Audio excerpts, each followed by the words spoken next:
할렐루야.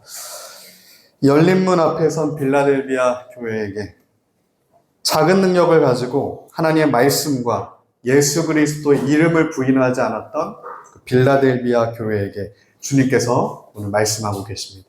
빌라델비아 교회는 열린문 앞에 서 있습니다.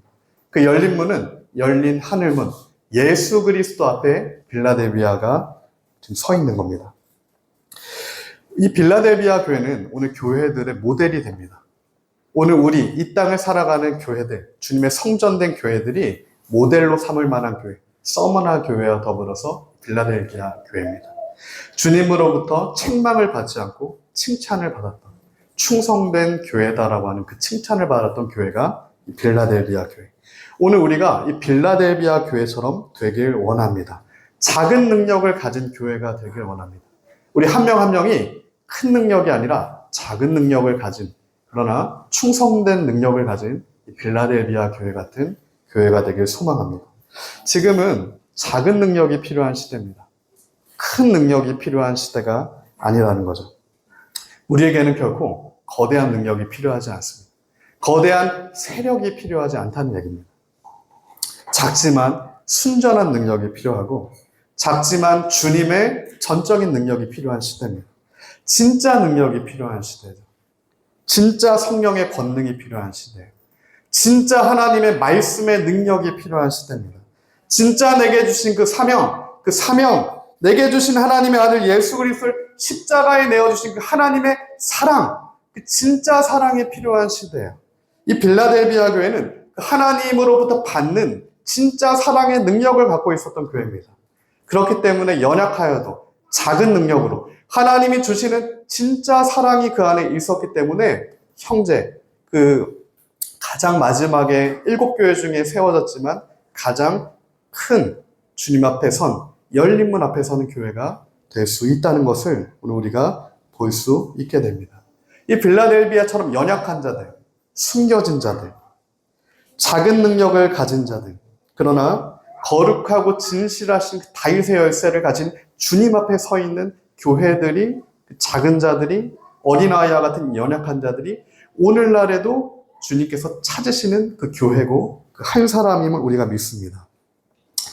우리는 모두 열린문 앞에 서야 합니다. 그리스도 앞에 서야 한다는 거예요. 그 마지막에 다시 그 주님의 그 심판대 앞에 서게 될 것임을 우리가 보게 되죠. 그렇기 때문에 우리는 지금 이 땅에서 절대 유명할 필요가 없습니다. 절대 큰 능력이 필요하지 않아요. 무명의 그리스도인, 무명의 어린아이 한 명. 아무 이름이 없어요. 예수님이 직접 생명의 떡이심을 보여주시기 위해서 예수님이 그리스도, 주라고 하는 유일한 생명의 떡이라는 걸 보여주시기 위해서 오병이어 사건에서 선택하셨던 어린아이 한 아이, 이름이 나와 있지 않습니다. 사복음서에 오병이어의 기적이 다 나와 있지만 요한복음 외에는 어린아이다라고 하는 말이 또 나오지도 않아요. 요한만 그 아이가 어린아이였다, 이렇게 우리에게 말하고 있습니다. 여기 한 아이가 있다. 파이데온이죠. 한 아이, 한 어린아이. 요한복음 6장 9절 11절입니다. 성경책 있으신 분들은 오늘 같이 볼 본문들이 좀 있어서 함께 또 찾아보면 좋을 것 같아요. 요한복음 6장 9절 11절에 여기 한 아이가 있어 보리떡 5개와 물고기 2마리를 가지고 있나이다. 그러나 그것이 이 많은 사람에게 얼마나 되겠습니까? 11절 예수께서 떡을 가져 축사하신 후에 앉아있는 자들에게 나눠주시고 물고기도 그렇게 그들의 원대로 주시니라. 이 어린아이는 유명한 아이가 아니죠. 큰 능력을 가진 아이도 아닙니다. 이름 없는 무명의 한 어린아이. 하나님이 선택하신 어린아이예요. 하나님의 뜻을 이루시기 위해 하나님께서 그 어린아이를 선택하신 겁니다. 이 오병이어가 이 어린아이의 전부도 아닙니다, 사실. 완전한 일부죠. 그냥 그 점심 먹으려고 가져왔던 일부예요. 그 어린아이는 전체 자신의 삶을 드린 것도 아닙니다. 그러나 하나님께서 그 아이를 선택하셨다는 거예요. 하나님의 주권입니다. 하나님의 사랑이에요. 하나님의 은혜입니다. 이 어린아이를 통해서 오병이어의 기적을 보여주신 것은 또한 하나님의 말씀의 성취기도 합니다.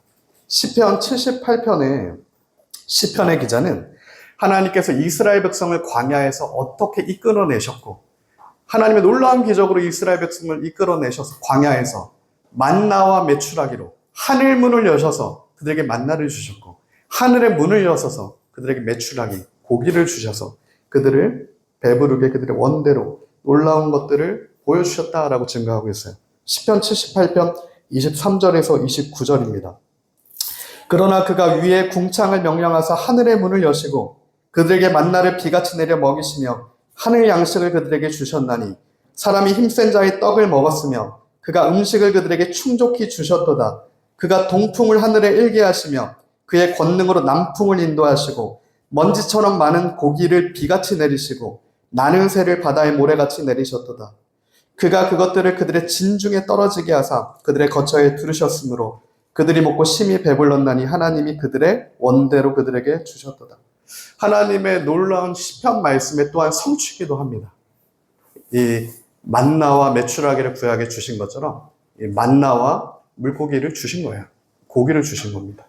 시편은 분명하게 증거하고 있어요. 먼지처럼 많은 고기를 하나님의 백성에게 주셨다는 겁니다. 이 오병이어 사건은 그렇기 때문에 하나님의 말씀이 또한 성취되는 사건이기도 해요.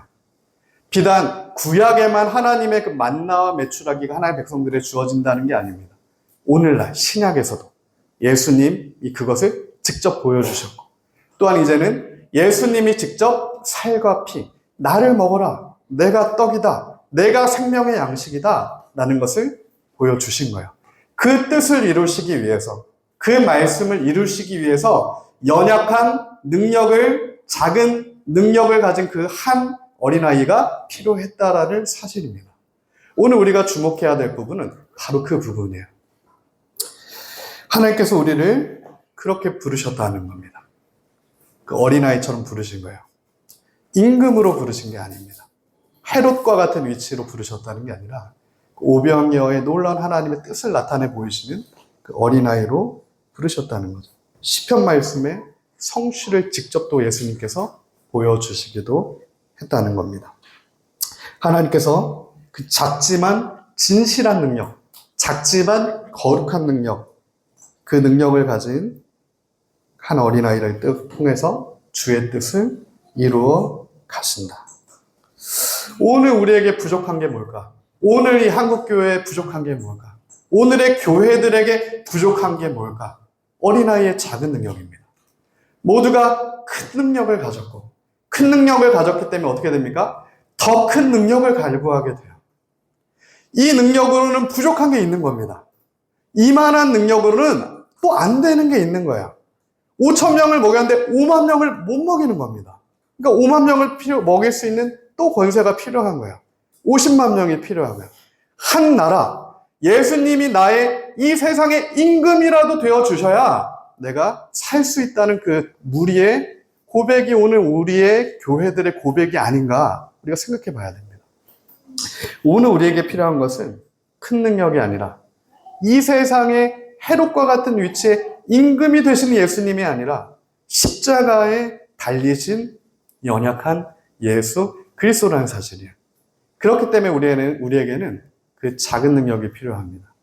작지만 진실된 능력이 오늘 우리에게 필요하다는 거예요.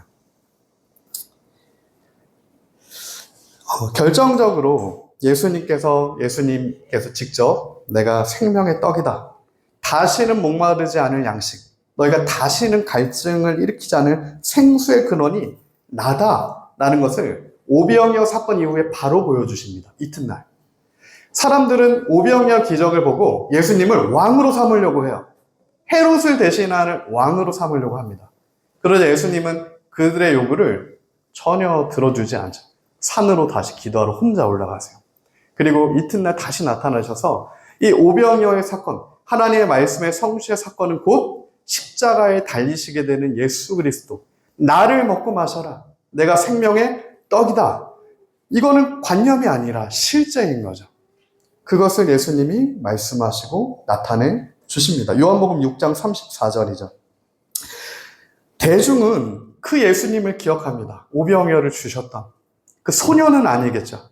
어린 아이는 양식을 주셨던 예수님을 기억하지 않았을 거예요.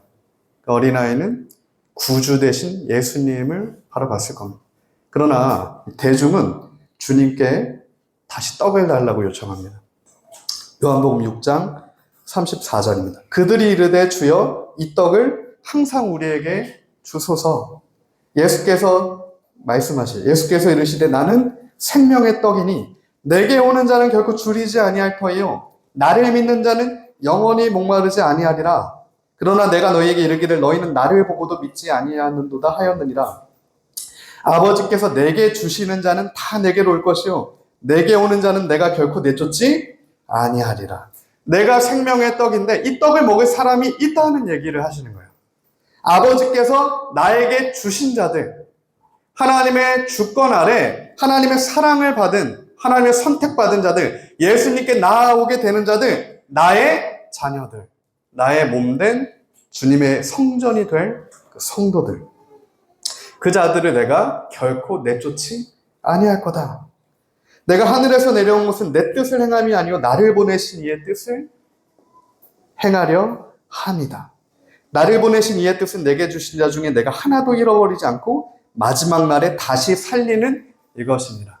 하나도 잃어버리지 않고 모든 나에게 주신 자녀들을 마지막 날에 둘째 사망의 불에 들어가지 않게 되는 생명책에 기록되어져서 생명의 면류관이 주어져서 다윗의 열쇠를 가지신, 구원의 열쇠를 가지신 예수 그리스도의 이름으로 구원함을 얻어 다시 부활 생명을 얻게 되는 예수님의 자녀들, 너희가 그 자녀가 돼야 된다라는 것을 말씀하고 계시죠. 내 아버지의 뜻은 아들을 보고 믿는 자마다 영생을 얻는 이것이니 마지막 날에 내가 이를 다시 살리리라 하십니다. 하나님의 뜻, 예수님을 보고 예수님을 믿는 자마다 영생을 얻게 되는 그것이다 라는 거죠. 근데 이 말씀을 듣고 두 가지로 나뉘는 것을 보고 있습니다. 바로 그 40절 이후 41절에 예수님이 하늘에서 내려온 떡이라 하심으로 유대인들이 예수에 대하여 수군거리기 시작했다. 그리고 이를 들으면서 예수님을 죽이려고 합니다. 생명의 떡이다라고 하는 그 선언과 함께. 그리고 예수님의 제자들마저 예수님을 떠나가게 돼요. 12제자 외에 다른 제자들은 예수님이 내가 이 땅의 떡을 주러 왔다가 아니라 생명의 떡, 하늘의 떡, 영의 양식을 너에게 주러 왔다라고 선언하시자마자 예수님을 떠나가게 돼요. 대중은 예수님을 결정적인 그 시간에, 하나님의 시간에 떠나가게 돼 있습니다. 내가 필요를 채워주지 않는 예수님을 대중은 떠나가요. 오늘 우리가 그 대중에 속하여서 예수님이 나에게 주신 필요를 채워주시는 임금이 되셨으면 좋겠는 그 필요에 의해서 예수님을 따라가고 있는 것인가? 아니면 이 선택받은 오병이어의 기적을 경험한 어린아이처럼 무명이지만, 연약하지만, 대중의 그 큰 권세와 세력은 아니지만, 마치 한 나라를 이룰 수 있을 정도의 그런 건 아니지만, 한 아이라도 정말 진실되고 거룩하고 충성되게 예수 그리스도의 열린 문 앞에 서 있는 그 어린아이와 같은 우리가 교회로 서 있는가? 그게 빌라델비아 교회였다는 겁니다. 그렇기 때문에 그 빌라델비아 교회는 예수님으로부터 칭찬을 받게 되는 거예요. 오늘 이 시대의 교회들이 마찬가지로 큰 능력의 미혹에서 벗어나야 합니다. 우리가 주님을 찾는 건 광장에서 찾아지는 게 아니란 얘기예요. 광장에 100만 명이 모이면 이 나라가 바뀔까? 그렇지가 않아요. 1000만 명이 모이면 이 땅이 변하겠습니까? 그렇지 않다는 겁니다. 소돔과 고모라가 10만 명이 없어서 무너졌습니까? 한 명이 없어서 무너졌어요. 노아의 홍수 때 노아 한 명 빼고는 없었다는 겁니다. 그럼 오늘 하나님이 찾으시는 그 어린아이 같은 한 사람이고요. 그 한 사람은 곧 어린아이와 같은 작은 능력을 가진 한 교회인 겁니다. 한 교회. 마치 오늘 우리 리빌더 교회가 지향해야 될 모델 삼아야 될 교회가 이 빌라델비아 교회 같은 또한 새 이름을 받는 사랑의 능력을 가진 그런 교회가 되어야 됨을 믿습니다. 요한계시록을 제가 계속 보면 놀라운 게 도시의 이름을 교회가 그대로 가져가죠. 우리가 계속 지난주에 4대 교회까지 살펴보고 오늘 6번째 빌라델비아 교회를 살펴보고 있는데 그 도시의 이름을 그 교회가 그대로 받습니다. 그게 그대로 그 교회에 흘러가게 돼요. 그리고 놀라운 게 뭐냐면 하나님께서 그 교회를 말씀하실 때 그 교회가 곧 그 교회의 성도 한 명이라는 사실이에요. 빌라델비아 교회에게 칭찬하셨을 때는 어떤 빌라델비아 교회 특정 한 명한테 칭찬하시는 게 아니라 그 빌라델비아 교회라고 하는 주님의 몸된 그 교회 모두에게 너는 빌라델비아 교회다. 내가 너를 칭찬한다. 이렇게 말씀하신다. 마찬가지로 버가모 교회, 두아디라 교회 어떻습니까? 이세벨과 발람과 니골라당의 교훈을 허용했을 때 그 전체가 다 한두 명이 그랬어도 그 전체가 다 그렇게 주님 앞에 회개하고 책망을 받게 되는 거죠. 그러나 그 안에도 흰옷을 입은 사대교회에도 흰옷을 입은 주님의 백성이 있다. 이렇게는 또 말씀을 하시는 거죠. 그래서 오늘 하나님께서 정말 우리가 그리스도를 머리로 두고 우리 하나님의 나우스 성전된 건물로 히에론의 건물이 아니라 성전된 우리가 교회의 몸, 신부된 교회로서 몸으로 모였을 때는 정말 거룩하고 진실하고 다윗의 열쇠를 가지신 예수 그리스도의 열린 문 앞에 선 그 교회가 돼야 된다는 겁니다. 오늘 우리 한 명 한 명이 오늘 우리 교회가 그것을 깨달아야 한다는 거야. 주님께서 성령이 교회들에게 하시는 말씀은 그 사실을 깨닫으라라고 하는 큰 드심이라는 거죠. 어떻게 그러면 우리가 이 빌라델비아 교회와 같은 오병이어의 선택을 받았던 어린아이와 같은 작은 능력을 가지고도 하나님 말씀을 지켰다. 너희가 작은 능력을 가지고도 주님을 부인하지 않았다. 이 평가를 받을 수 있을까요? 어떻게 그런 교회가 될 수 있을까요? 어떻게 그런 성도가 될 수 있을까요? 오늘 본문에 빌라델비아 교회에 그 비밀이 있습니다. 이 빌라델비아의 배경이 있어요. 우리가 계속 모든 교회의 배경을 살펴봤는데 이 빌라델비아라는 뜻은 사랑이라는 뜻입니다. 사랑. 필레오라는 뜻이에요. 예수님께서 베드로에게 물어보셨죠. 예수님을 배신한 베드로에게 다시 예수님이 나타나셨어요. 그리고 전혀 생각하지 못한 질문을 하십니다. 베드로는 전혀 생각하지 못했을 거예요. 네가 날 사랑하냐? 배신했는데 당연히 책망을 받을 거라고 생각했는데 그 베드로에게 다시 나타나셔서 네가 필레오, 네가 날 사랑하냐? 그 사랑을 예수님께서 물어보셨어요. 오늘 교회들에게 동일하게 예수님께서 묻고 계시는 겁니다. 너희가 필레오, 나를 사랑하냐? 나를 사랑하면 내 양을 먹여라. 이 형제 사랑이라는 뜻을 가진 이 빌라델비아. 이 교회는 이 빌라델비아 형제 사랑이란 이름의 뜻에 합당하게 하나님의 사랑을 받아서 형제를 사랑하는 교회였다라는 거예요. 그 비밀이 여기 있습니다. 사랑에 있어요, 사랑. 모든 두려움을 이기는, 모든 것을 이기는 그리스도의 십자가의 그 사랑 안에 비밀이 있습니다. 네가 그 사랑을 아느냐? 너희는 나의 그 사랑을 아냐? 그리고 너는 나를 사랑하냐? 오늘 예수님께서 자신의 핏값으로 사신 교회들에게, 저와 여러분에게 묻고 계신다는 거예요. 베드로에게 물었듯이 오늘 우리에게 묻고 계신다는 겁니다. 그 이름답게 하나님의 사랑을 받았고 하나님의 그 사랑을 받았기 때문에 사랑이 또한 흘러가는 거룩하고 온전한 행실을 갖고 있었던 교회 빌라델비아. 빌라델비아는 7개의 교회 중에 가장 나중에 생겼습니다. 가장 나중에 생겼기 때문에 가장 연약한 교회예요. 에베소, 첫 번째 교회 에베소에 비교하면은 그 규모라든가 뭐 그런 여러 가지면 아주 상대가 안 되는, 비교가 안 되는 그런 연약한 교회, 신생교회인 거죠. 가장 나중되었지만 그러나 가장 먼저 되는 교회. 이 빌라델비아라는 뜻이, 사랑이라는 뜻이 있음과 동시에 이 빌라델비아 배경으로는, 빌라델비아는 당시에 동방의 문이었습니다. 그래서 빌라델비아라는 도시를 부를 때는 동방의 관문이다, 이렇게 빌라델비아를 지칭했어요. 지금도 빌라델비아 지역에 가면 커다란 기둥 2개가 그 문의 위용을 보여주고 있어요. 이 빌라델비아를 통해서만 동방으로 들어갈 수가 있었다는 거예요. 그래서 주님께서는 이 빌라델비아 성도들이 알아들을 수 있는 말로 또한 말씀하시는 겁니다. 내가 열린 문이다.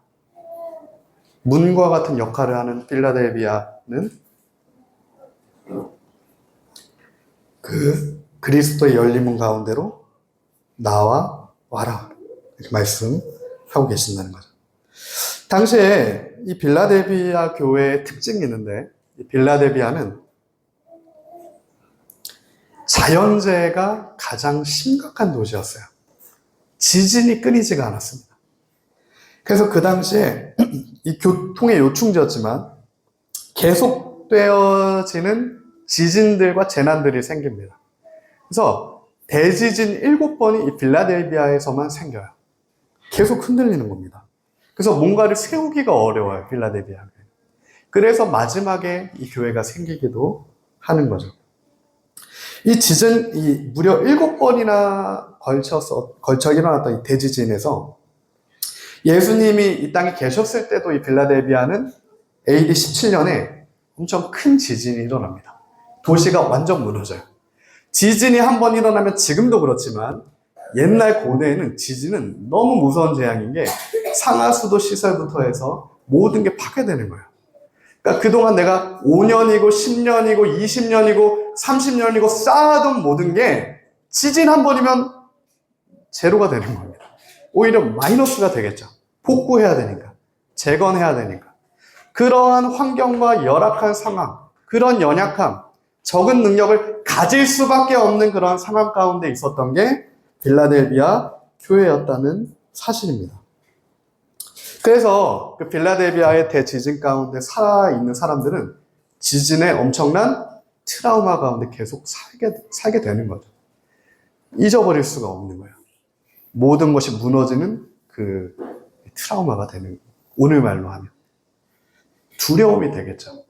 그 사실, 실제적인 사실이 그들의 삶에 계속해서 두려움을 주는 요소들이 되는 거예요. 불안정한 요인들이 되는 겁니다. 그러나 그런 두려움과 불안전한 충분히 주님 앞에 변명할 수 있는 빌라델비아 교회에게 주님 말씀하시는 거예요. 두려움을 이기는 것이 그리스도의 사랑이라는 겁니다. 그럼에도 내가 너를 사랑한다. 너의 불안정함과 너의 두려움을 주님께 내어드리라는 겁니다. 하나님의 사랑을 받아서 그 두려움을 이기는 사랑, 주님의 사랑밖에 없어요. 그 불안정함을 이기는 것은 주님의 사랑밖에 없습니다. 그 대지진의 공포, 모든 삶이 토대부터 흔들리고 무너지는 것을 이길 수 있는 유일한 열쇠는 다윗의 열쇠를 가지신, 구원의 열쇠를 가지신 예수 그리스도밖에 없다는 겁니다. 오늘날의 교회들이 다시 찾아야 할 지점이 바로 그 지점이라는 거예요. 다 다른 열쇠를 갖고 있어요. 각자 모양에 맞는 열쇠를 갖고 있다는 겁니다. 근데 열리지가 않아요. 100개면 100개, 1000개면 1000개 계속 시도하지만 열리지가 않습니다. 10만 번을 시도해도 열리지 않을 문이에요. 그 열쇠는 예수 그리스도께만 있는 열쇠라 그렇습니다. 다윗의 열쇠예요. 예수님만 가지고 계신 열쇠. 예수님이 열어주셔야 들어갈 수 있고 예수님이 닫으시면 누구도 들어갈 수 없는 문인 겁니다.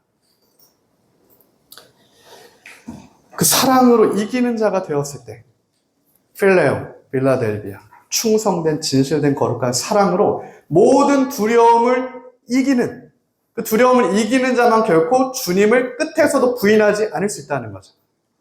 결국 두려움 때문에 주님도 부인하게 된다는 거예요. 마지막 때. 주님을 부인하게 되는 요소 다른 거 아닙니다. 두려우니까 부인하게 되는 거예요. 심사참배 왜 했습니까? 두려우니까 하는 거예요. 지금도 그 예수님을 믿는 것이 불법인 국가들, 지하교회가 있지만 또 타협하는 교회도 여러 모양의 교회들이 있는데 두려움 때문입니다. 본질적인 두려움. 그 두려움은 예수 그리스도의 십자가 사랑으로만 깨어집니다. 그 주님의 그 사랑이 우리 심령 가운데 십자가의 그 사랑이 새겨져야 돼요. 그래야만 이 두려움과 불안정함을 깨트릴 수 있습니다. 십자가의 약속 외에는 이걸 깰 수 있는 방법이 없어요. 그러나 이 시대의 미혹은 더 큰 능력으로 깰 수 있다라는 것을 우리에게 미혹한다는 거예요. 다른 열쇠로 깰 수 있다. 더 큰 미혹, 더 큰 능력으로 깰 수 있다. 열 수 있다. 그러나 오늘 우리의 유일한 근거는 오직 하나님 말씀임을 우리가 믿습니다. 필라델비아 교회가 칭찬받은 것도 너는 작은 능력을 가졌지만 하나님의 말씀을 지켰다요. 하나님의 말씀을 지켰다. 그러면 오늘 우리가 동일하게 주님의 교회로서 우리가 주님께 받아야 될 칭찬은 너희가 작은 능력을 받았었지만 하나님의 말씀을 지켰다. 동일한 평가가 돼야 돼요. 그리고 작은 능력을 가졌지만 예수님의 이름을 부인하지 않았다. 이게 돼야 되는 거예요. 개역개정에는 배반하지 않았다로 되어 있는데 원어적으로는 부인하지 않았다가 더 옳은 말입니다. 그래서 우리가 주님의 말씀을 지키는 것과 하나님의 말씀을 순종하는 것, 지키는 것과 예수님의 이름을 부인하지 않는 것, 입술로 부인하지 않는 것, 두 가지가 다 중요한 거예요. 내가 하나님의 말씀을 다 지키지만 입술로는 주님을 원망하고 주님을 배반하고 이스라엘 백성처럼 광야에서 고기가 끊겼을 때 주님을 모른다 하고 그랬을 때는 내가 삶으로 주님을 지키려고 하지만 입술로는 주님을 부인하게 되는 모순이 생길 수 있는 거고요. 그 반대로도 내가 입술로는 주님을 인정하지만 내 삶으로는 하나님의 말씀을 지키지 않는 이러한 모순이 또한 있을 수가 있는 겁니다. 이 불안정한 모든 모순이 서머나 교회와 빌라델비아 교회를 제외한 나머지 5개 교회에 있었던 아이러니한 모순이었어요. 그게 죄의 누룩이었죠. 그래서 예수님께서는 나머지 교회들에게는 그 누룩을 제거해라, 회개해라, 돌이켜라. 너의 행실로서 주의 말씀을 지키고 너의 입술로서 하나님의 영광을 선포하고 주님을 부인하지 않고 예수님의 은혜를 배반하지 않고 그 두 가지를 말씀하신다는 사실입니다. 그랬을 때 마지막까지 그 사랑으로 이기는 자가 되어 이기는 자리에 섰을 때 주시는 약속이에요. 필라델비아 교회에게 주신 약속입니다. 너희를 하나님의 성전의 기둥이 되게 하겠다. 주의 성전의 기둥이 되겠다고 하는 약속이 주어져 있어요. 또한 새 이름을 주겠다라고 하는 약속이 주어져 있습니다. 주님께서 우리에게 새 이름을 주시는 건 너무 중요합니다. 야곱이 이스라엘이 될 수 있는 건 하나님이 새 이름을 주셔야 되는 거예요. 야곱이 백날 야곱이 아닌 이스라엘이 되려고 해도 되지 않습니다. 하나님이 야곱을 만나주셔서 바꿔주셔서 베델에서 20년 만에 다시 야곱의 환도뼈를 치셔서 그때 야곱이 이스라엘로 변하는 너는 이스라엘이다. 새 이름을 받게 되는 거예요. 아브라함이 되는 것도 마찬가지입니다. 아브라함이 백날 내가 거룩한 행실로서 아브라함이 돼야지라고 해서 아브라함이 되는 게 아니라는 거야. 주님께서 너는 아브라함이다 라는 그 선언, 주님의 약속, 그럼 주님의 말씀이 임하면서부터 새 이름이 받게 되는 거고 주어지는 거예요. 오늘 그 약속이 오늘 우리에게 주어져 있다는 거예요. 이기는 자는 12절입니다. 이기는 자는 내 하나님의 성전의 기둥이 되게 하리니 그가 결코 다시 나가지 아니하리라. 내가 하나님의 이름과 하나님의 성 곧 하늘에서 내 하나님께로부터 내려오는 새 예루살렘의 이름과 나의 새 이름을 그의 위에 기록하리라. 할렐루야. 오늘 우리가 다 그렇게 되길 소망합니다. 하나님의 사랑을 심령의 중심 가운데 받아서 또한 그 사랑이 형제 사랑, 필레오의 사랑으로 어떠한 연약함 가운데 어떠한 흔들림 가운데서도 흘러나가 주님의 그 사랑을 깨달아 아는 자로 그 어린아이와 같은 자로 우리가 그렇게 다 세워져야 될 줄 믿습니다. 하나님께서 빌라델비아 교회에게 특별히 새 이름을 주겠다라고 약속하신 또한 이유가 있어요. 배경적인 이유가 있습니다. 앞서 말씀드렸지만 이 빌라델비아 교회는 계속해서 대지진을 경험했기 때문에 계속해서 재건해야 되는 교회였어요. 마치 오늘 우리 리빌더 교회에게 주신 재건이라는 이름처럼 이 빌라델비아 교회도 사실은 재건하는 교회인 겁니다. 그래서 당시에 국가 로마에서는 빌라델비아를 계속해서 재건합니다. 그냥 둘 수 없잖아요. 황폐됐는데. 그리고 재건할 때마다 새로운 이름을 부여했어요. 그래서 티베리우스가 이 빌라델비아를 재건했을 때는 네오 가이사랴다라는 이름으로 새 이름을 부여해줬고요. 베스파시안 황제가 재건했을 때는 플라비아다라는 새 이름을 주기도 했습니다. 이러한 경험을 배경으로 했기 때문에 빌라델비아 교인들에게는 주님께서 우리를 새 이름을 주신다는 뜻은 뭐냐면, 내 삶이 대지진, 대기근, 대핍박, 내 힘으로 도저히 할 수 없는 것으로 근원이 모두 망가졌을 때 재건케 하시고 새롭게 하시고 회복케 하신다는 하나님의 사랑의 약속이 되는 겁니다. 새 이름을 주겠다라는 것은 재건의 약속이에요. 오늘 우리가 그 재건의 약속을 받았습니다. 이 땅, 무덤과 같은, 어떻게 보면 대지진이 7번도 더 난 것 같은 이 북한 땅, 하나님께서 이 땅을 다시 새롭게 할 것이다 라는 그 믿음을 저희는 가지고 있어요. 통일한국을 재건하는 교회가 되고 마지막 때 주님 오실 길을 예비하는 교회가 되는 것. 통일한국과 선교한국이죠. 그 재건의 사명이 오늘 빌라델비아 교회에도 있었고 우리 리빌더 교회에도 동일하게 있음을 믿습니다. 오늘 우리는 그 확실한 새 이름을 주시는 그 약속을 붙들어야 한다는 겁니다. 아브라함은 아브라함이 돼야 돼요. 야곱은 이스라엘이 돼야 합니다. 야곱 한 명인데 하나님께서는 전체 이스라엘로 동일하게 보세요. 빌라델비아 교인 한 명 한 명이 있을 건데 동일한 빌라델비아 교회 전체한테 주시는 상급을 말씀하신다. 그럼 오늘 우리에게도 한 명 한 명에 주시는 약속이 있을 텐데 주님의 몸된 교회로서 주님께서 또 우리 리벨더에게 주시는 상급과 또한 사명의 부르심이 있다는 겁니다. 최근에 이제 국제 정세가 굉장히 심각하죠. 사실은 뭐 지금 파리 올림픽에 같이 겹쳐져서 우리가 간과하고 있는 부분이 있지만 사실은 파리 올림픽에서 했던 것도 굉장히 심각한 사실은 마지막 때 징조들이기도 하지만 지금 이스라엘과 이란이 굉장히 심상치 않은 것을 우리가 볼 수 있습니다. 최근 몇 주 상간에만 지금 헤즈볼라, 하마스, 이란의 수장들이 다 제거됐어요. 이스라엘에서 지금 하마스, 헤즈볼라, 이란을 쳤습니다. 헤즈볼라와 하마스는 수니파와 시아파죠. 굉장히 강력한 그 이슬람 경관진인데 지금 정면전으로 맞붙어 가고 있어요. 수장들을 잃었던 지금 중동권의 이슬람이 하나로 지금 모였습니다. 그 회의를 했죠. 그리고 이란이 최근에 선언을 했던 게 우리가 이스라엘을 치겠다. 아예 공식 선언을 했습니다. 그 날이 제가 알기로 다음 주 월요일을 아마 이란이 선언한 것 같은데 그 날이 티샤베아브라고 하는 유대력 절기이기도 한데 이 티샤베아브라고 하는 유대력 절기는 그때 헤롯 성전이 무너지는 사건이 있습니다. 그 티투스 장군이 이스라엘 쳐서 무너뜨렸던 성전이 무너졌던 그때가 이 티샤베아브 때고 또한 솔로몬 성전이 바벨론에 의해서 무너졌던 그 절기가 또한 티샤베아브 때예요. 이슬람도 알겠죠. 그 중요한 사실은 그 시점을 알겠죠. 그래서 이란이 이스라엘을 공격했다라고 선전포고를 했어요.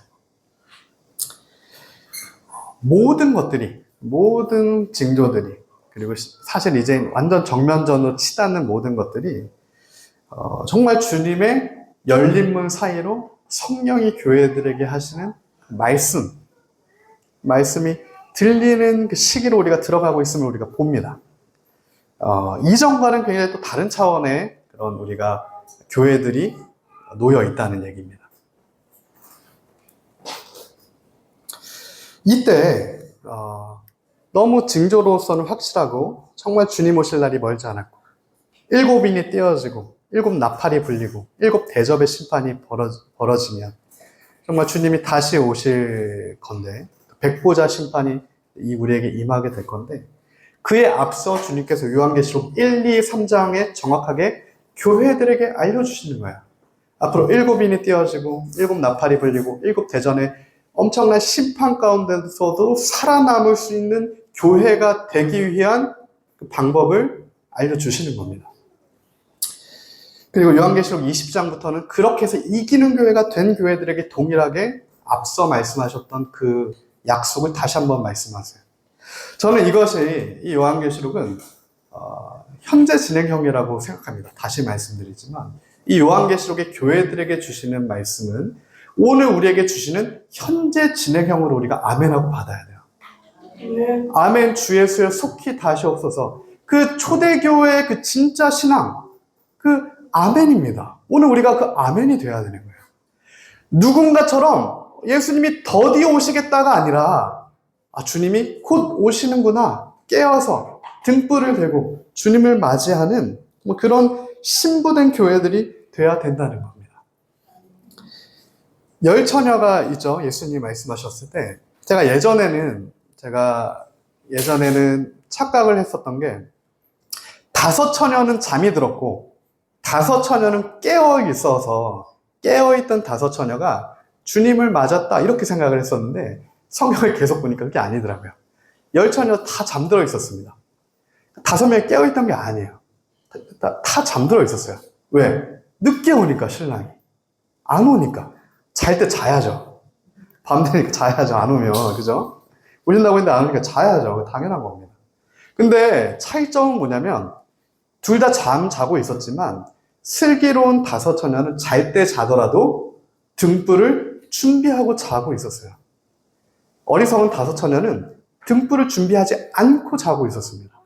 그래서 신랑이 갑자기 왔을 때 누구도 모르는 거예요. 언제 올지. 갑자기 왔을 때 그 등불을 준비하고 있었던 5 처녀는 주님을 맞이할 수가 있었고 미처 준비하지 못하고 있던 자들은 주님을 맞이하지 못합니다. 그 등불, 성령의 등불이죠. 성령의 등불. 성령이 교회들에게 하시는 말씀이에요. 성령으로 예수님을 믿음으로 성령으로 우리가 거듭나야 된다는 거예요. 성령의 등불이 우리 안에 있어야 된다는 거예요. 그리스도의 빛이 우리 안에 있어야 되는 거예요. 그리스도의 사랑의 그 등불이 우리 안에 있어야 되는 거예요. 성령이 아니고서는 누구도 예수를 주로 신할 수 없다 하는 말씀입니다. 마치 대중과 같을 수 있는 거예요. 학습돼서 내가 예수님이 나한테 뭔가를 주실 수 있을 거라고 하는 어떠한 잘못에 기인한 예수님을 바라보는 대중과 같은 가짜 신앙이에요. 결정적인 순간에 부인합니다. 예수님을. 신사참배 문제 앞에 대부분 부인했던 거죠. 진짜 소수일 거란 얘기입니다. 진짜 끝까지 내 목숨을 걸고도 주님을 부인하지 않을 교회. 내 목숨을 걸고도 순교적으로 정말 주님을 따라갈 성도. 정말 소수일 거란 얘기예요. 그럼에도 하나님께서는 너희에게 그 좁은 문으로 들어가는 소수가 되라라고 말씀하시는 거죠. 그 좁은 문, 그 하늘문, 그 열린 문 앞에 예수님께서 서 계십니다. 오늘 교회들을 부르고 계시는 것을 우리가 들어야 할 줄 믿습니다. 오늘 우리가 그 열린 문 앞에 예수 그리스도 앞에 선다면 우리가 받을 수 있는 것, 우리가 들을 수 있는 것은 주님의 확실한 약속이에요. 그 열린 문 앞에 선자들만 받을 수 있는 게 주님의 구원의 약속입니다. 하나님께서는 오병이어의 어린아이를 선택하셨듯이 소년 다윗을 선택하셨습니다. 장군 중에 선택하신 게 아니라 소년 다윗을 선택하셨어요. 하나님께서 다윗한테 이스라엘 왕으로 기름 부으셨을 때는 다윗이 골리앗을 이기기 전입니다. 골리앗을 이겨서 왕이 된 게 아니라 아무것도 아닌 어린아이를 선택하셔서 기름 부으셔서 이스라엘의 왕으로 삼으신 거예요. 근데 오늘 본문에서는 그 다윗의 열쇠를 가지신 예수 그리스도라고 말씀하시는데 이 다윗의 열쇠가 뭘까?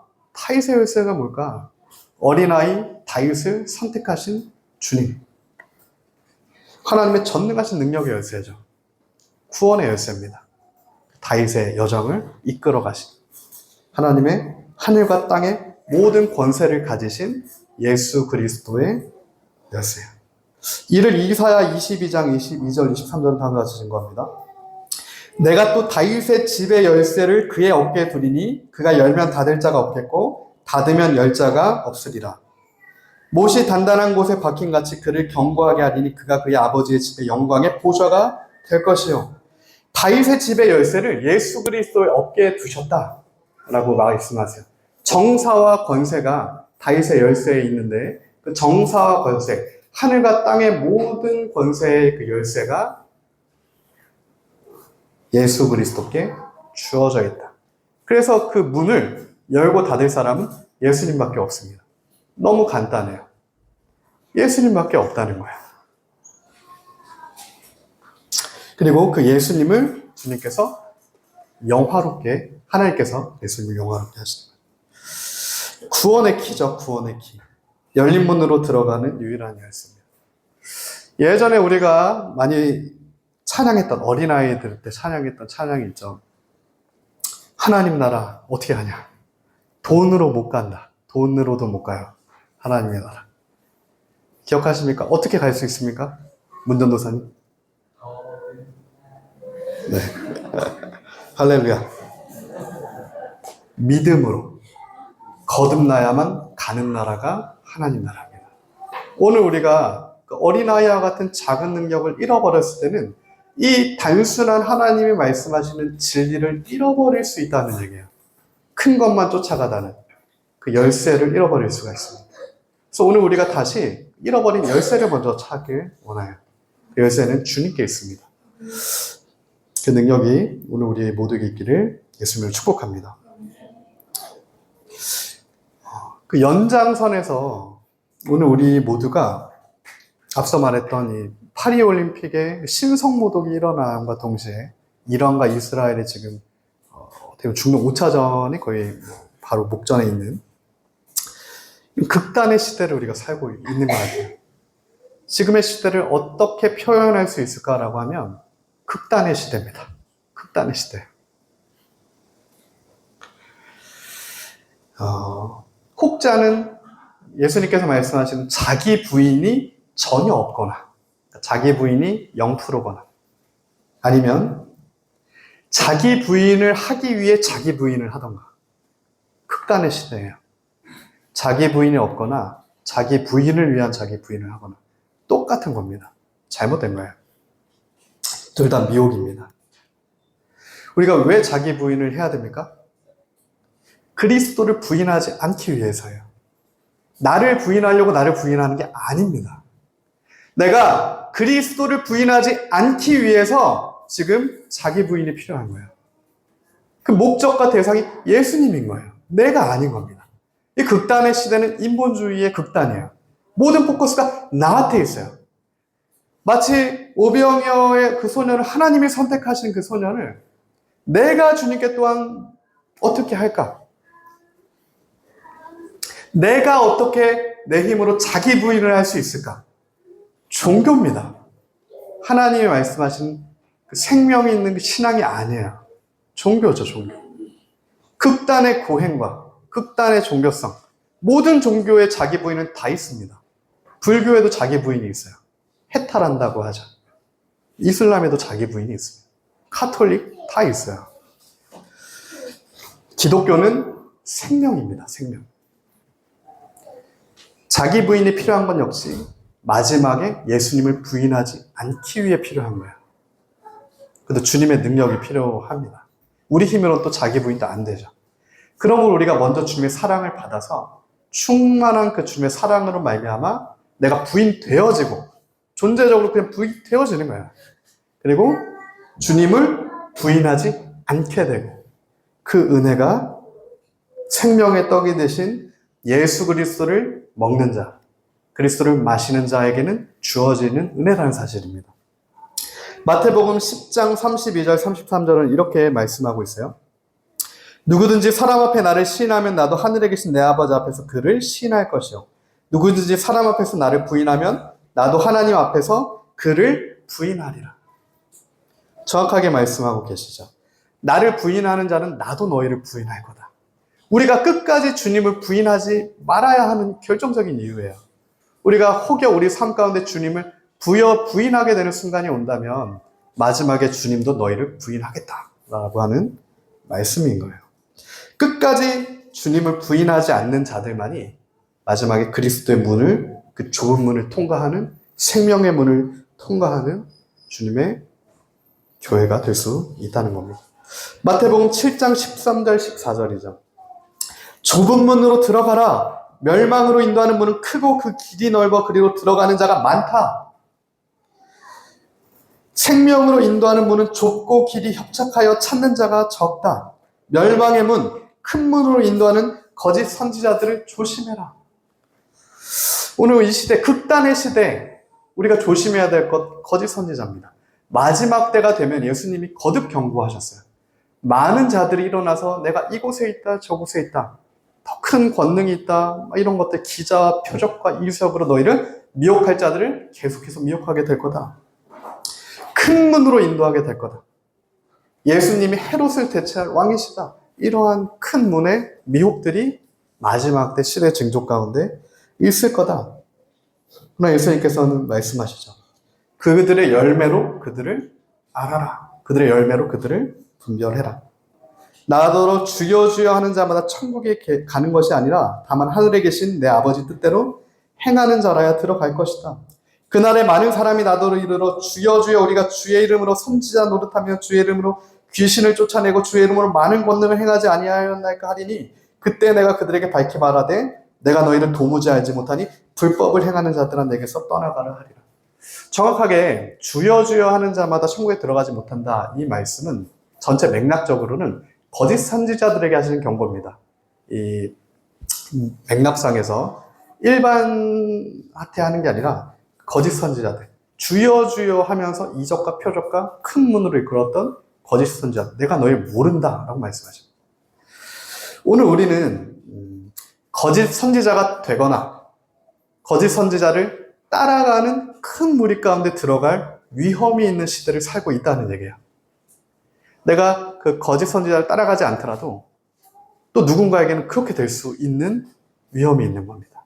모든 교회가 갖고 있는 위험이에요. 주님의 사랑과 은혜가 없다면.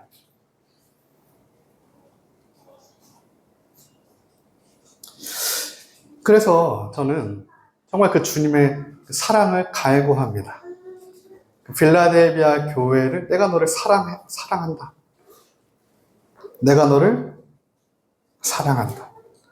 그 사랑의 말씀이 오늘 저와 여러분을 향한 주님의 또한 사랑의 마음임을 우리가 믿습니다. 그 사랑의 마음이 또한 들리길 원해요. 그때만 우리가 작은 능력을 가지고서도 주님을 부인하지 않을 수가 있는 거죠. 그래서 주님께서 계속 말씀하시는 거예요. 깨어 있어라. 등불을 혹여라도 준비하지 못하고 잠들어 있는 자들은 다시 잠깐이라도 깨서 잠들어 있는 과정 가운데 계속 자지 말고 잠깐이라도 깨어서 그 등불 하나만 준비해라. 기름만 좀 준비해 놔라. 그 말씀을 교회들에게 하고 계신다는 거죠. 누가복음 12장 35절 40절입니다. 허리에 띠를 띠고 등불을 켜고 서 있어라. 너희는 마치 그 주인이 혼인집에서 돌아와 문을 두드리면 곧 열어주려고 기다리는 사람과 같이 되라. 주인이 와서 깨어있는 것을 보면 그 종들은 복이 있으리로다. 내가 진실로 너에게 이르노니 주인이 띠를 띠고 그 종들을 자리에 앉히고 나와 수종 들리라. 등불을 켜고 기름을 준비하고 허리에 띠를 띠고 지금은 그렇게 할 시간입니다. 지금 우리가 허리에 띠를 띠어야 되죠.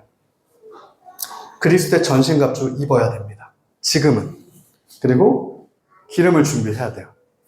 성령의 거듭난 길. 그리고 그리스도의 말씀의 등불이 우리 안에 삶에 있어야 합니다. 혹여라도 아직 그 기름이 준비되지 않은 자들, 그럼에도 베드로에게 다시 찾아오셔서 예수님께서 사랑의 말씀을 전해주신 것처럼 다시 사랑의 말씀을 주세요. 문을 두드려라. 그럼 닫혀 있더라도 지금 예수님을 찾는 자들에게는 그 문이 열릴 것이다. 누가복음 11장 5절에서 13절이죠. 어떤 벗이 밤중에 벗을 찾아가서 떡을 구합니다. 떡을 간청하자. 근데 이미 문이 닫혔다. 누가복음 11장 7절이야. 나를 괴롭게 하지 말라. 문이 이미 닫혔다. 아이들이 나와 함께 침실에 누웠으니 내가 너에게 문을 열어줄 수 없다. 근데 이렇게 또 말씀하세요. 내가 너희에게 말하노니 비록 벗됨으로는 인하여서 일어나서 주지 아니할지라도 그 간청함을 인하여 일어나 그 요구대로 주기라. 내가 또 너에게 이르노니 구하라. 그리하면 너에게 주실 것이요 찾으라. 그리하면 찾아낼 것이요 문을 두드리라. 그러면 너에게 열릴 것이니 구하는 이마다 받을 것이요 찾는 이는 찾아낼 것이요 두드리는 이에게는 열릴 것이다. 너희 중에 아버지 있는 자로 누가 아들이 생선을 달라 하는데 생선 대신에 뱀을 주고 알을 달라 하느냐 정갈을 주겠느냐. 너희가 악할지라도 좋은 것을 자식에게 줄 줄 알거든 하물며 너희 하늘 아버지께서 구하는 자에게 성령을 주시지 아니하겠느냐. 구해라, 두드리라, 간청해라, 성령 하나님을 구해라라는 뜻입니다. 어떠한 땅의 필요를 넘어서는 성령 하나님의 은혜를 간청해라. 성령 하나님을 주실 하나님께서 오늘 우리에게 임하실 그 하나님을 찾아라, 두드려라, 예수님께 나아가라. 그 말씀인 거죠. 그렇게 성령의 은혜가 있는 자들이 좁은 문으로 인도함을 받게 되는 거예요. 좁은 문은 우리가 찾을 수도 없고 좁은 문으로 들어갈 수도 없습니다. 내가 아무리 자기 부인을 해도 자기 부인을 위한 자기 부인으로서는 종교 행위로서는 그렇게 들어갈 수가 없어요. 오직 성령이 너희에게 임하시면 너희가 권능을 받고 땅끝까지 하나님의 증인이 되는 것이다. 마찬가지예요. 오직 성령이 너희에게 임하시면 너희가 그리스도의 그 좁은 문, 열린 문 앞에 서게 되고 그 열린 문으로 들어갈 수 있게 된다. 누가복음 13장 23절이에요. 어떤 사람이 여짜오되 주여 구원을 받는 자가 적습니까? 물어보는 거예요. 다 궁금한. 구원을 받는 사람이 도대체 많습니까? 적습니까? 이렇게 물어본 이유가 있겠죠. 어떤 사람이. 나는 구원을 받을 수 있는가? 그래서 물어본 거. 그때 예수님께서 말씀하세요. 많냐 적냐를 말씀하기 전에 너는 좁은 문으로 들어가라. 누가복음 13장 24절이죠. 좁은 문으로 들어가기를 힘써라. 내가 너희에게 이르노니 들어가기를 구하여도 못하는 자가 많다. 좁은 문으로 들어가기를 구하지만 못하는 자가 많다. 하나님의 은혜가 없으면. 그래서 오늘 우리에게 하나님의 은혜가 필요합니다. 어린아이에게 주신 그 은혜가 필요해요. 다윗에게 주신 그 은혜가 필요합니다. 나사로야 나와라. 나사로란 뜻은 하나님의 보호하심이란 뜻입니다. 병자 나사로, 거지 나사로 똑같아요. 그가 병자든 거지든 아무것도 없는 연약한 자든 하나님의 도우심과 보호하심이 있는 자 나사로라면 그가 좁은 문으로 들어갈 수 있는 작은 능력을 가졌지만 열린 문 앞에 선 빌라델비아 교회와 같은 자들이다.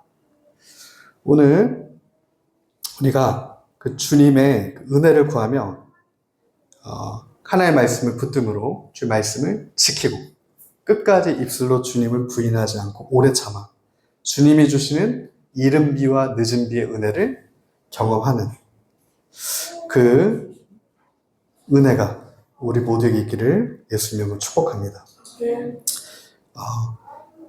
그래서 그렇게 이기는 자에게는 예수님께서 약속하신 거죠. 요한계시록 20장 11절에서 15절입니다. 또 내가 크고 흰 보좌와 그 위에 앉으신 이를 보니 땅과 하늘이 그 앞에서 피하여 간데 없더라. 또 내가 보니 죽은 자들이 큰 자나 작은 자나 그 보좌 앞에 서 있는데 책들이 펴 있고 생명책이 펴 있습니다.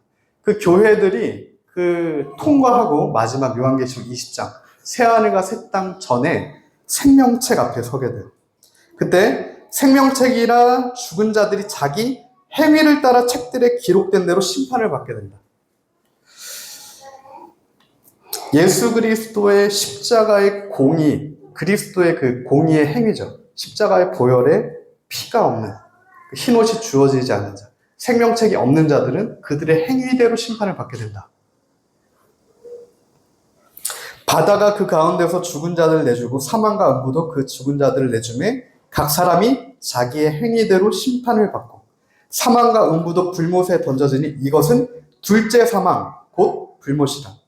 누구든지 생명책에 기록되지 못한 자는 불못에 던져지리라. 요한계시록 1장에 말씀하세요. 둘째 사망이 있답니다. 둘째 사망. 오늘 빌라델비아와 서머나에게 주님께서 동일하게 주셨던 그 약속이에요. 서머나한테도 말씀하셨습니다.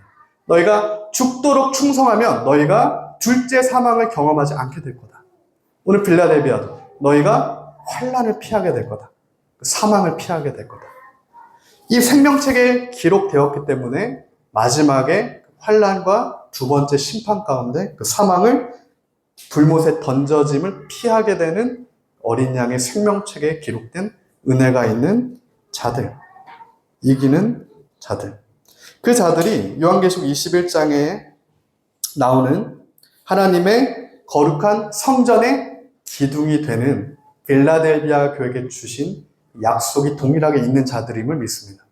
오늘 우리가 그렇게 예수님만 붙들고 이기는 자가 되어 하나님의 성전 기둥이 되어야 합니다. 마지막에 주님의 성전이 이 땅에 주님이 곧 성전이 되신다고 말씀하세요. 성전이 보이지가 않습니다.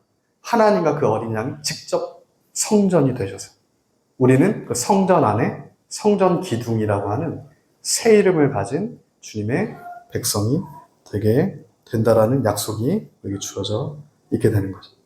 오늘 말씀을 맺겠습니다. 성경에 그 기름 부음을 받았던 다윗, 예수님이 내가 다윗의 열쇠를 가지고 있다라고 말씀하셨던 다윗. 그 다윗의 인생을 봤을 때 굉장히 마치 빌라델비아 교회처럼 엄청난 그의 삶에 지진들이 일어납니다. 7번도 더한 지진들이 일어나죠. 딸이 잘못되고, 아들들이 잘못되고, 아내가 잘못되고, 다윗의 그 인생도 잘못되고, 다윗 때문에 이스라엘도 하나님의 징계를 받고, 말년에 반역이 계속 일어나고. 다윗이 전설병을 먹습니다. 이제 본격적으로 그의 인생에 있어, 삶에 있어서 고난과 환난, 정금과 같이 연단되어진 진짜 교회로 주님께서 만들어 가시는 그 과정을 들어가기 전에 다윗이 놉 땅의 아히멜렉을 찾아가게 됩니다. 놉 땅의 아히멜렉을 찾아갔을 때 결정적인 사건이 다윗의 인생 가운데 있었어요. 그 결정적인 사건은 무엇이었냐면 다윗이 제사장만 먹을 수 있는 전설병을 먹게 됩니다. 이 전설병은 만나와 같죠. 신학자들은 이 전설병을 신약의 예수 그리스도다라고 말하는데요. 하나님의 얼굴 앞에 서 있는 이 전설병을 먹지 말아야 할 다윗이 먹게 돼요. 제사장만 먹을 수 있는데 거룩한 떡을 먹습니다. 하나님이 먹게 하신 거죠. 하나님이 다윗으로 전설병을 먹게 하신 겁니다. 다윗과 함께 갔던 600명, 나머지 사람은 먹지 못해요. 다윗만 먹습니다. 그 전설병을. 거룩한 떡을. 예수 그리스도 그 생명의 떡을 다윗이 먹게 돼요. 오늘 우리 교회가 먹어야 할 떡, 오늘 우리가 찾아야 할 떡, 우리가 정말 구해야 할 떡이 다윗이 먹었던 전설병과 같은 예수 그리스도의 떡입니다. 그리스도의 그 떡, 그리스도의 물, 그 피, 우리 살과 피가 되어야 돼요. 이건 실제입니다. 실제적인 약속이라는 거죠. 다윗이 자기의 의도대로 한 게 아니라 환경에 밀려서 할 수밖에 없었던, 그러나 주님의 사랑과 그를 향한 은혜였다. 어린아이를 선택하신 거죠. 오늘 우리를 선택하셔서 그렇게 이끌어 가시는 주님의 은혜가 오늘 우리 안에 있다. 제가 이제 끝으로 캄보디아 월요일에 캄보디아 선교를 가게 됐는데, 다음 세대가 통일한국 재건의 사명 가지고 한 번 무너졌고 다시 재건 중인 그 캄보디아 땅에 저희가 가게 되죠. 이 캄보디아 땅이 베이스가 불교입니다. 불교 국가예요. 95%가 불교입니다. 무려 95% 불교예요. 근데 그 불교도 힌두교 베이스의 소승불교라고 해요. 힌두교 베이스. 그래서 이들이 윤회를 믿습니다. 우리는 부활을 믿고요. 이 캄보디아 땅의 이 불교를 믿는 자들은 윤회를 믿어요. 부활과 윤회는 하늘과 땅만큼의 차이가 나요. 윤회를 생각하는 자들은 땅의 떡을 구하게 됩니다. 그러나 부활 소망을 가진 자들은 다윗처럼, 어린아이처럼, 빌라델비아처럼 생명의 양식인 예수 그리스도를 구하게 되어 있습니다. 캄보디아 지난주에 갔다 오신 선교팀이 또 많은 분이 들려주신 얘기가 있는데, 이들이 윤회를 믿기 때문에 가서 정말 놀라운 하나님의 역사들이 선교제에 일어나기 때문에 예수님을 영접한대요. 95% 불교 국가에서. 예수님을 영접하는데 예수님을 영접한대요. 그 자리에서. 근데 이들이 갖고 있는 팔찌가 있답니다. 팔찌. 빨간 점이 이렇게 있는 팔찌가 있어요. 마치 힌두교에 빨간 점이 있는 것처럼 이 팔찌. 그럼 그 팔찌를 끊어내라. 그러면 100이면 90명 이상은 도망간대요. 열에 9명은 도망간답니다. 예수님을 영접한다고 해서 영접하는데 그 자리에서 팔찌를 그럼 끊어내라 하면 도망간대요. 그렇게 얘기한답니다. 내가 이 팔찌를 끊으면 내가 다시 태어나면 나는 개미로 태어날 것 같아서 팔찌를 못 버리겠다 이렇게 얘기한다는 거예요. 얼마나 어렵습니까? 그게 하나님이 지금 우리를 보시는 안타까운 마음일 거라고 저는 생각해요. 그들은 전혀 그게 어리석다라고 생각하지 않습니다. 내가 지금 왜냐면 다신론 국가이기 때문에 그래요. 하나님도 내가 신으로 영접하고 내가 지금 팔찌 나를 지켜주는 수호신도 내가 붙들고 있어서 다시 태어나면 내가 윤회할 건데 그럼 개미로 태어날 수 없으니까 나는 이것도 버릴 수 없다.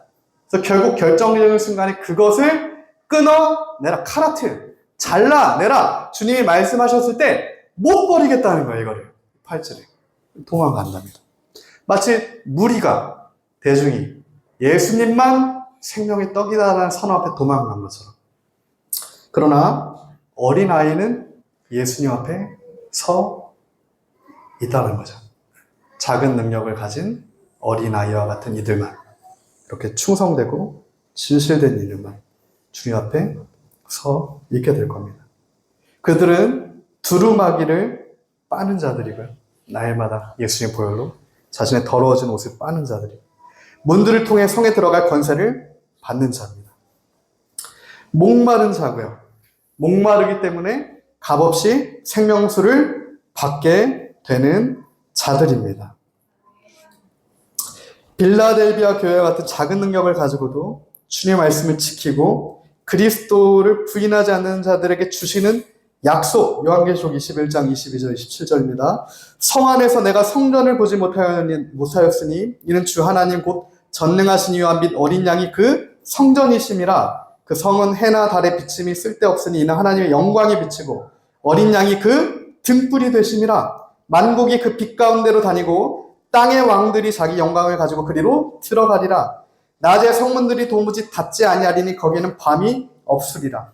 사람들이 만국의 영광과 존귀를 가지고 그리로 들어가겠고 무엇이든지 속된 것이나 가증한 일 또는 거짓말하는 자는 결코 그리로 들어가지 못하되 오직 어린 양의 생명책에 기록된 자들만 들어가리라. 할렐루야. 오늘 우리가 그 어린 양의 생명책에 기록된 자들, 오늘 우리가 예수님을 믿음으로 주만 우리의 그리스도십니다 그 고백으로 말미암아 성령의 거듭남을 경험하여 좁은 문을 걸어가 어린 양의 생명책에 너희가 기록되었다. 마지막에 주님 앞에서 그 평가를 받고 주님의 성전의 기둥들이 될 그 빌라델비아 교회와 같은 그 교회가 오늘 우리 한 명 한 명, 한 가정 오늘 우리 교회가 되기를 예수님의 이름으로 축복합니다. 우리가 말씀 붙들고 함께 기도하며 나아가길 원합니다. 이 시간에 우리 함께 이 말씀 주신 선포된 말씀 붙들고 함께 기도하겠습니다. 하나님, 이 빌라델비아 교회와 같은 어린아이와 같은 교회지만 하나님, 어린아이와 같은 우리지만 작은 능력을 가졌지만 하나님, 주님을 끝까지 부인하지 않고 하나님 주의 말씀을 지켜 행하는 하나님 마지막에 이기는 자가 되어서 좁은 문 좁은 길 통과하여 하나님 생명책에 기록되어져 하나님 그 열린 문으로 들어가 주님의 하나님 영광의 빛에 참여하게 되는 하나님 그 은혜가 우리에게 있기를 원합니다. 하나님 오늘 우리가 주님께 그 간청함을 통하여 하나 아직 주님을 만나지 못한 자들, 성령의 거듭남이 없는 자들, 두려움에 사로잡혀 있는 자들, 하나님의 사랑이 필요한 자들에게 하나님 십자가의 사랑이 관건적으로 부어져 하나님 대지진의 환경도 어떤 트라우마도 어떠한 것도 하나님 끊을 수 없는 그리스도의 사랑으로 하나님 오늘 우리가 주님의 교회가 되길 원합니다. 이 시간에 주의 청와 함께 기도하며 나갑시다. 주님